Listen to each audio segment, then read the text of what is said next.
coming together of three streams, if you like, three types of ingredients for the gospel. First of all, and most important, is the living tradition about Jesus that was alive in the early church and was the central core of meaning and inspiration for it. This is the stories about Jesus, the living memory about who he was and what he meant to the Christian faith and to the people who held that faith. This was carried on in the church's preaching. It was the stories told at the liturgy, the accounts about Jesus.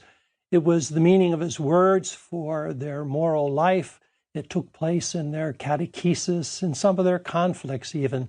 This whole picture, this corporate profile, if you like, of Jesus was carried on in the different ways within the Christian community. And then a second important component of the Gospels is the particular situation in which each of the Gospels was composed, the communities from which they emerged.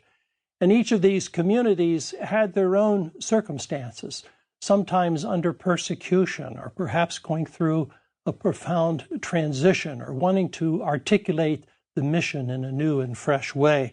And so certainly that has some influence on what emphasis are given in the story of Jesus and how the story is told within the gospel.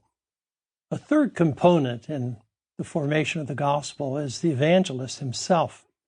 Each of these evangelists have their own style of writing Greek. Each have their own perspective and their own experience through which the gospel is composed and leaves an imprint on the gospel. One can tell when you look closely at the Greek language of the four Gospels that they have different styles, different capacity for writing, a different sense of imagery.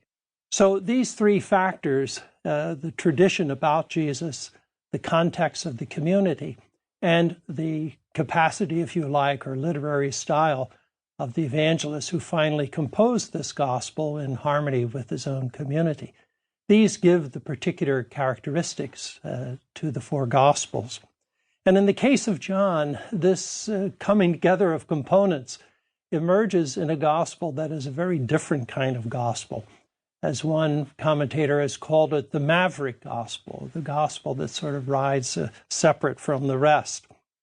For example, just to think about some of the things that are not in John's gospel that are very characteristic of the other three gospels.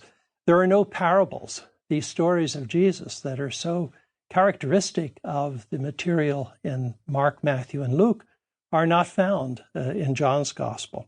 There's no exorcisms, that powerful, liberating action of Jesus that is so characteristic again of Matthew and Mark and Luke's gospel. There are none of those in John's account of the mission of Jesus.